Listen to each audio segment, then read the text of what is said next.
Hello बच्चों। हमारा प्रश्न दिया हुआ है सांद्र HNO3 आयोडीन के साथ क्रिया करके देता है HiHOI HiO3 HOiO2। इस प्रश्न की अगर मुख्य अवधारणा की बात करें तो हम लोग को यहाँ पर मुख्य अवधारणा में कुछ चीज़ों को समझना जरूरी है। पहली बात है कि सांद्र HNO3 के बारे में जानना है। सांद्र HNO3 जो होता है एक स्ट्रॉन्ग अम्ल है, ठीक है। जब ये आयोडीन के साथ क्रिया करेगा तो रिएक्शन के फलस्वरूप क्या बनाएगा ये हमको समझना जरूरी है। चलिए समझते हैं इस रिएक्शन को।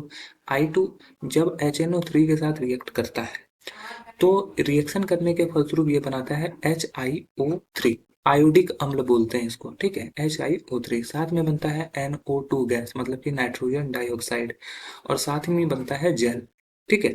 तो इस तरह से यहाँ पर क्या है कि ये रिएक्शन करता है और बनता है। तो अगर हम लोग यहाँ से देखें तो ये HiO3 का नाम क्या हो गया, आयोडिक अम्ल, ठीक है। और O2 का नाम हो गया नाइट्रोजन डाई ऑक्साइड। क्या हो गया, नाइट्रोजन डाई ऑक्साइड, ओके। और H2O मतलब कि हमारा जेल। तो ये हमारा जेल हो गया। अब ये तीनों कहाँ से बनते हैं, इस रिएक्शन को बैलेंस भी करने की जरूरत है।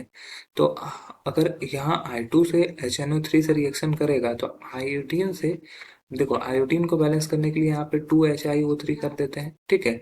अब यहाँ पे नाइट्रोजन और HNO3 को रिएक्शन करना है, तो इसको बैलेंस करने के लिए और इसका ऑक्सीडेशन स्टेट भी देख लेते हैं। ऑक्सीडेशन स्टेट में नाइट्रोजन का ऑक्सीडेशन स्टेट अगर देखोगे तो HNO3 में ऑक्सीडेशन स्टेट नाइट्रोजन का +5 को दिखाता है, ठीक है।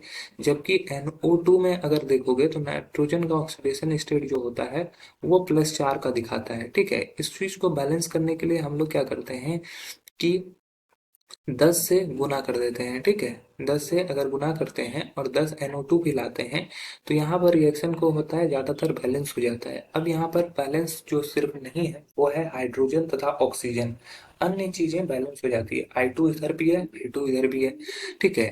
H की बात करें तो 30 हाइड्रोजन इस तरफ में है, दूसरे तरफ में अगर हाइड्रोजन की संख्या देखी जाए तो हाइड्रोजन, माफ कीजिएगा, हाइड्रोजन की संख्या 10 है, दूसरी तरफ में हाइड्रोजन की संख्या 2 है। ऑक्सीजन की संख्या इस तरफ में 30 है और दूसरी तरफ में ऑक्सीजन की संख्या 26 है। तो 4 ऑक्सीजन और 8 हाइड्रोजन को बैलेंस करने के लिए हम लोग जल के मॉलिक्यूल को 4 कर देते हैं। तो जैसे ही 4 होगा तो हाइड्रोजन भी संतुलित हो जाएगा, ऑक्सीजन भी संतुलित हो जाएगा। इस तरह से ये रिएक्शन भी बैलेंस हो गया। तो हमारा इस रिएक्शन में क्या बना, सांद्र HNO3 सांद्र नाइट्रिक अम्ल से जब अभिक्रिया करता है आयोडीन का तो वो आयोडिक अम्ल बनाता है जो कि है HiO3। ऑप्शन सी में जो दिया गया है, ऑप्शन सी हमारा सही उत्तर हो जाएगा, अन्य ऑप्शन गलत हो जाएंगे। आशा है यह प्रश्न आपको समझ में आया होगा। धन्यवाद।